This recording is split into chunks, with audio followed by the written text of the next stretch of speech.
kejayaan Singapura akan segera diguncang. Kapal-kapal dunia tidak lagi wajib berlabuh di Singapura. Indonesia punya peluang emas untuk membangun pelabuhan raksasa yang akan menggeser dominasi mereka. Ini bukan sekadar mimpi, ini adalah strategi global yang sedang berjalan. Apakah Indonesia siap mengambil peran ini? Atau kita akan tetap jadi penonton di tanah sendiri? Indonesia, saatnya berhenti jadi kacung Singapura. Jumpa lagi dengan Opini Gino Television Indonesia. Saya, Gino Samsudin Mirsad, kembali mengabarkan tentang bagaimana Indonesia kembali mengambil peran. Negara kecil yang selama ini congkak dan sombong, kini saatnya kita habisi. Karena mereka terus-terus mengambil kekayaan Indonesia tanpa memperdulikan Indonesia. Selain itu, saudara, diduga negara kecil ini tempat titipan uang kalangan oligarki yang selama ini yang selalu memiskinkan Indonesia. Saatnya Indonesia bergerak. Artinya, kemarin mereka melawan dan terus melawan.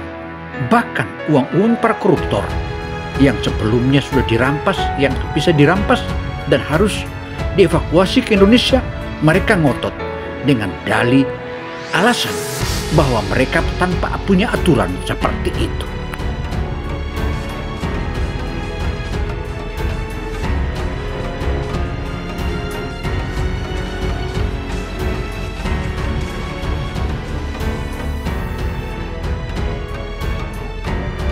Diandalkan.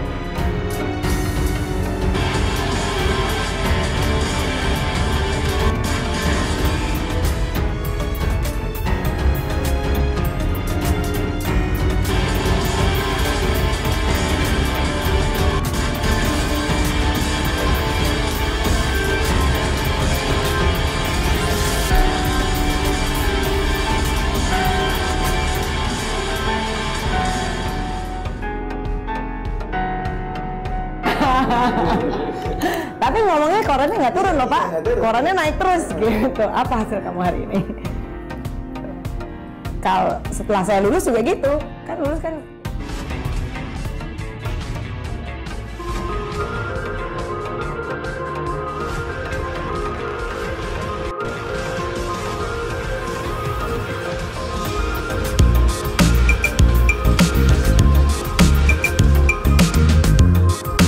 Saudara, apa yang telah dipaparkan oleh Presiden Republik Indonesia kini mulai tergambar dan mulai dilukiskan bahwa Indonesia dipastikan akan mendapat pendapatan di atas 8%. Kita ikuti pemberitaan ini karena mulai kita rebut satu persatu.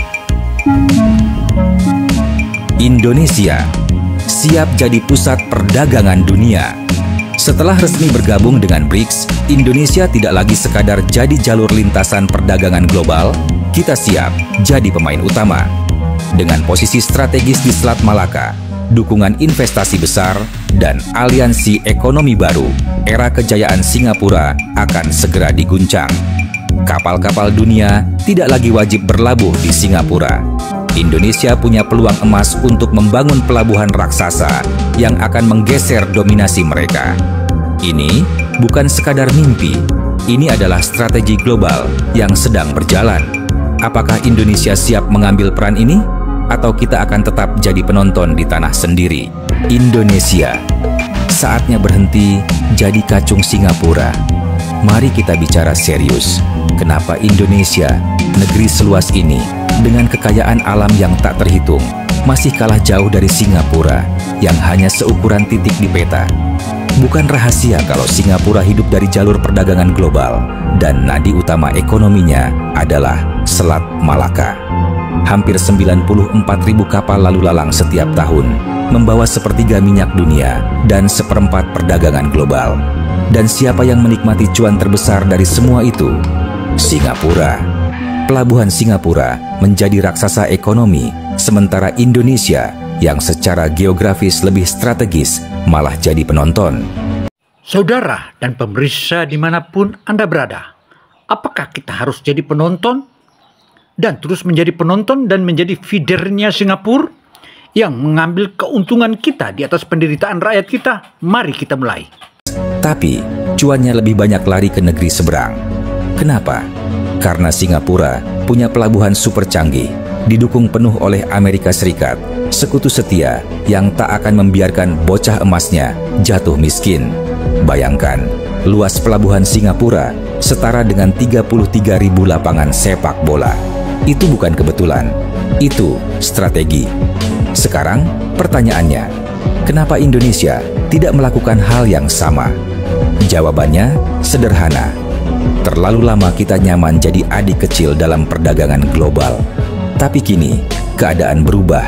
Indonesia sudah bergabung dengan BRICS, dan ini mengubah peta permainan. BRICS, mimpi buruk Singapura. Singapura sudah mulai ketar-ketir sejak Indonesia masuk ke BRICS. Kenapa? Karena ini bukan sekadar aliansi biasa. BRICS adalah kekuatan ekonomi baru dengan China dan Rusia sebagai motor penggerak. China bergantung pada jalur perdagangan global. Jalur Malaka adalah urat nadi ekonominya. Mau tidak mau, kapal-kapal China harus lewat jalur ini. Tapi masalahnya, mereka harus transit di Singapura, sekutu Amerika. Dan ini yang membuat China ingin mengurangi ketergantungan pada Singapura. Saudara, kalau sebelumnya kita selalu dibodoh-bodohin dan dibodohin oleh negara-negara kuat atau negara maju itu, kini saatnya kita membalas. Artinya, dengan adanya bantuan dari BRICS, tentu saja Indonesia akan berdiri kokoh dan mempertahankan dan juga melawan hegemoni para pihak-pihak atau negara-negara tertentu yang selalu mau memiskinkan Indonesia. Kini saatnya Indonesia bangkit. Majulah bangsaku. Itu bukan kebetulan, itu strategi. Sekarang pertanyaannya, kenapa Indonesia tidak melakukan hal yang sama? Jawabannya sederhana. Terlalu lama kita nyaman jadi adik kecil dalam perdagangan global. Tapi kini, keadaan berubah. Dan ini yang membuat China ingin mengurangi ketergantungan pada Singapura. Mereka butuh alternatif, dan Indonesia adalah solusi paling masuk akal. Maka, skenario baru terbuka. Indonesia membangun pelabuhan raksasa di Selat Malaka, didukung oleh BRICS. Kapal-kapal dari China, Rusia, dan negara BRICS lainnya tak perlu lagi bergantung pada Singapura. Indonesia bukan hanya menjadi jalur lintasan, tetapi juga pusat perdagangan baru. Indonesia mulai melawan. Melawannya Indonesia tentu saja akan kita lihat negara mana saja yang akan terkapar. Artinya selama ini kita dibodohin dan disakiti. Saatnya untuk kita melawan. Dan Indonesia adalah solusi paling masuk akal. Maka skenario baru terbuka. Indonesia membangun pelabuhan raksasa di Selat Malaka, didukung oleh BRICS. Kapal-kapal dari China, Rusia, dan negara BRICS lainnya tak perlu lagi bergantung pada Singapura. Indonesia bukan hanya menjadi jalur lintasan, tetapi juga pusat perdagangan baru. Singapura paham betul skenario ini, dan mereka pasti tidak akan tinggal diam. Amerika, besti, setia, Singapura. Mari kita realistis, Singapura tidak mungkin berdiri sendiri. Negara kecil ini mendapat perlindungan penuh dari Amerika. Kenapa Amerika begitu peduli? Karena Singapura adalah titik strategis untuk mengontrol perdagangan dunia. Jika Indonesia mengambil alih peran itu, maka pengaruh Amerika akan melemah. Jadi, jangan kaget kalau tiba-tiba ada tekanan politik, diplomasi halus, bahkan mungkin sabotase ekonomi. Saudara, dimanapun Anda berada, sabotase itu sudah merupakan kebiasaan mereka. Dan tentu saja bangsa kita harus siap untuk menghadapi segala macam sabotase, termasuk bisa jadi politik Indonesia akan sedikit memanas. Tetapi jika kita semua tahu bahwa politik sekarang yang sengaja diciptakan oleh oknum-oknum para penjajah itu, maka kita sebagai bangsa Indonesia harus siap. Karena jika kita tidak siap, tentu saja kita konyol. Makanya negara memperkuat dan memperkuat. Contoh kasus konflik Ambon, konflik Sampit, dan konflik Poso, itu semua bagian dari ciptaan mereka. Karena itu kita siap, termasuk kejadian tahun 98 itu juga bagian dari ciptaan mereka.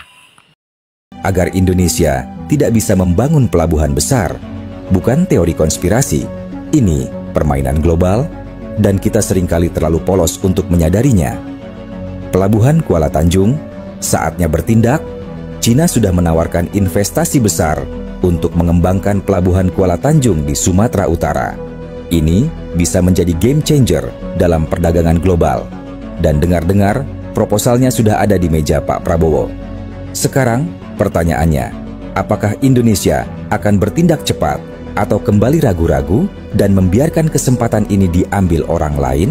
Indonesia tidak bisa lagi jadi penonton. Kita tidak boleh hanya puas dengan remah-remah ekonomi dari kapal yang lewat di perairan kita. Kita harus jadi pusat perdagangan. Dan yang lebih penting, kita harus berhenti jadi kacung Singapura.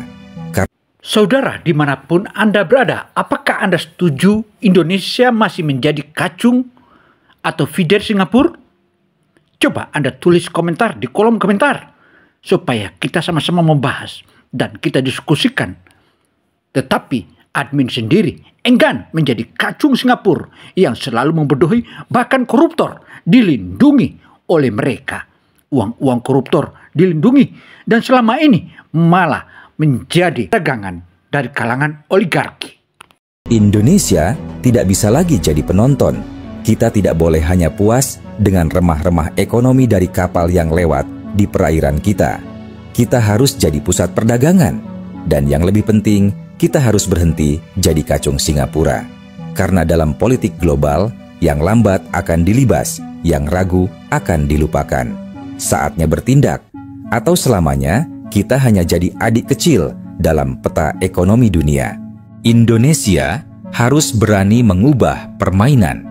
Masalahnya, berani nggak kita melawan arus? Selama ini, kita seperti terhipnotis narasi bahwa Singapura itu negara maju yang tak tergantikan.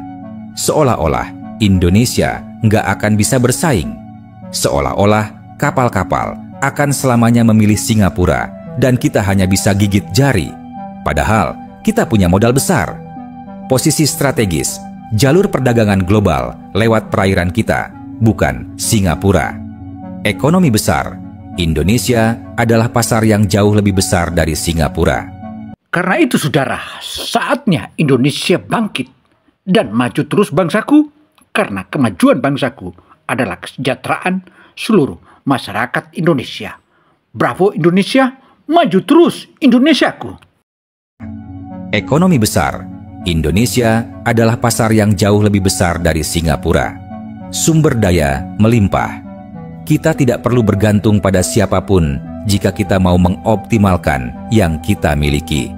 Jadi apa masalahnya? Masalahnya ada di mentalitas kita sendiri. Kita terlalu lama percaya bahwa Singapura selalu selangkah lebih maju. Kita lupa, Singapura besar karena kita membiarkannya besar. Dulu, kapal-kapal yang lewat Selat Malaka lebih memilih Singapura bukan karena mereka lebih strategis, tapi karena mereka lebih siap. Saudara, mereka siap, sementara Indonesia marak pungli, lemot, dan juga lambat, bahkan marak sekali pungli. Inilah salah satu kelemahan bangsa Indonesia. Saatnya diberantas. Maka Prabowo sudah membentuk tim khusus untuk memberantas. Bahkan tim Operasi Sandi Yuda kini mulai digelar dan menghabisi semua karangan penjahat itu. Pelabuhan besar, tapi juga harus bikin sistem yang bersih dan profesional. Dan ini PR besar buat pemerintah kita. Prabowo harus berani ambil sikap tegas. Siapa yang takut Indonesia maju? Kalau Indonesia berhasil membangun pelabuhan raksasa di Selat Malaka, siapa yang paling rugi? Pertama, Singapura. Jelas, karena mereka akan kehilangan dominasi di kawasan. Pendapatan mereka dari sektor pelabuhan akan anjlok. Kedua, Amerika Serikat. Karena ini artinya Cina dan Rusia tidak lagi harus bergantung pada pelabuhan sekutu Amerika. Dan yang ketiga adalah Israel, karena Singapura adalah sekutu Israel. Bahkan Singapura mendukung genosida. Dia adalah salah satu negara yang tak ingin Palestina merdeka. Dan ini bencana besar bagi hegemoni Amerika Serikat di Asia Tenggara. Jadi, kalau nanti tiba-tiba ada tekanan internasional, ada isu lingkungan, ada cerita-cerita soal investasi Cina berbahaya, atau bahkan ada elit di dalam negeri yang tiba-tiba menolak proyek ini, jangan heran. Itu bukan kebetulan. Itu bagian dari strategi global. Karena dunia tidak akan tinggal diam melihat Indonesia bangkit. Prabowo harus berani menekan gas. Sekarang, semua mata tertuju ke Prabowo. Proposal pelabuhan Kuala Tanjung sudah ada di mejanya. Pertanyaannya, berani nggak dia eksekusi? Kalau dia berani, Indonesia akan menciptakan sejarah baru. Kalau dia ragu, kita hanya akan jadi cerita lama. Negara besar yang tak pernah benar-benar bangkit. Karena dunia ini bukan untuk mereka yang hanya menunggu. Saudaraku, di mana Anda berada? Apakah Anda yakin bahwa Prabowo akan berani melakukan gebrakan ini? Apakah Prabowo seorang penakut? Dia adalah seorang jenderal Kopassus. Tak mungkin dia akan penakut. Tetapi bagaimana pemirsa menanggapi itu? Apakah Prabowo adalah seorang penakut? Mari kita nantikan. Dan ini bencana besar bagi hegemoni Amerika Serikat di Asia Tenggara. Jadi, kalau nanti tiba-tiba ada tekanan internasional, ada isu lingkungan, ada cerita-cerita soal investasi Cina berbahaya, atau bahkan ada elit di dalam negeri yang tiba-tiba menolak proyek ini, jangan heran. Itu bukan kebetulan. Itu bagian dari strategi global. Karena dunia tidak akan tinggal diam melihat Indonesia bangkit. Prabowo harus berani menekan gas. Sekarang, semua mata tertuju ke Prabowo. Proposal pelabuhan Kuala Tanjung sudah ada di mejanya. Pertanyaannya, berani nggak dia eksekusi? Kalau dia berani, Indonesia akan menciptakan sejarah baru. Kalau dia ragu, kita hanya akan jadi cerita lama. Negara besar yang tak pernah benar-benar bangkit. Karena dunia ini bukan untuk mereka yang hanya menunggu. Dunia ini milik mereka yang berani mengambil peluang. Dan pertanyaannya sekarang, Indonesia akan memilih jadi pion atau pemain utama. Tidak ada lagi tempat untuk keraguan. Jika Prabowo ragu-ragu, maka sejarah hanya akan mengulang dirinya sendiri. Saudara, apakah Indonesia hanya akan menjadi feeder atau menjadi pion Singapura dan Amerika saja? Atau menjadi pemain utama? Semuanya ini kembali kepada pemirsa dimanapun Anda berada. Artinya, saatnya kita melakukan dan mendorong Prabowo untuk berani melakukan tindakan-tindakan yang sepantasnya harus dilakukan. Karena selama ini kita menjadi feeder dari Singapura. Dan Singapura lah merupakan salah satu kumpulan atau tempat bahkan bangkernya para oligarker di sana. Singkatnya, ini adalah win-win solution. Tapi tentu saja, Amerika dan sekutunya tidak akan tinggal diam. Perang ekonomi telah dimulai. Indonesia harus main cerdas. Jangan naif. Jika Indonesia benar-benar membangun pelabuhan raksasa di Selat Malaka, akan ada banyak pihak yang berusaha menggagalkannya. Kita sudah tahu polanya. Narasi negatif soal investasi Cina akan digoreng habis-habisan. Mereka akan bilang, Indonesia masuk jebakan utang. Padahal Amerika sendiri punya utang terbesar di dunia. Politik dalam negeri akan dimainkan. Tiba-tiba ada tokoh yang mengaku nasionalis, tapi menolak pembangunan pelabuhan dengan alasan yang dibuat-buat. Tekanan internasional akan meningkat. Bisa dalam bentuk diplomasi, bisa juga dalam bentuk tekanan ekonomi. Tapi justru inilah saatnya kita membuktikan bahwa Indonesia bukan negara yang bisa ditekan seenaknya. Kita harus sadar bahwa ini bukan sekadar proyek pelabuhan. Ini adalah simbol kedaulatan ekonomi kita. Saudara, simbol ekonomi kedaulatan kita sudah harus dimunculkan. Dan tidak boleh tidak, kalau tidak kita tertindas, maka saatnya Indonesia bangkit dan bangkit. Majulah Indonesiaku. bisa dalam bentuk diplomasi, bisa juga dalam bentuk tekanan ekonomi. Tapi justru inilah saatnya kita membuktikan bahwa Indonesia bukan negara yang bisa ditekan seenaknya. Kita harus sadar bahwa ini bukan sekadar proyek pelabuhan. Ini adalah simbol kedaulatan ekonomi kita. Jika Indonesia berhasil membangun pelabuhan raksasa di Selat Malaka, maka kita tidak hanya mengalahkan Singapura. Kita juga membuktikan bahwa Indonesia bisa lepas dari dominasi ekonomi Amerika. Dan itulah yang paling ditakuti oleh mereka. Jangan jadi negara besar dengan mentalitas kecil. Saat ini, bola ada di tangan Prabowo. Apakah dia akan berani mengeksekusi ini? Atau justru bermain aman dan tetap membiarkan Indonesia di bawah bayang-bayang Singapura? Jika kita ingin Indonesia benar-benar berdaulat secara ekonomi, maka tidak ada pilihan selain maju. Kita tidak bisa lagi hanya jadi negara besar dengan mentalitas kecil. Kita harus berani mengambil tempat di meja kekuatan ekonomi dunia. Karena kalau bukan sekarang, maka kapan lagi? Kalau bukan kita yang bergerak, maka siapa lagi? Saudara, apa yang telah kami paparkan tersebut tentu saja merupakan salah satu langkah konkret yang tidak boleh tidak. Prabowo harus ambil langkah. Ambillah langkah itu untuk menyelesaikan dan mengatasi kesombongan negara-negara itu. Untuk itu, saudara, demikian catatan ini saya, Gino Samsudin Mirsad melaporkan. Wassalamualaikum warahmatullahi wabarakatuh. Semoga informasi ini bermanfaat bagi kita semua, karena informasi ini merupakan salah satu kemajuan bahwa Indonesia akan maju dan maju terus.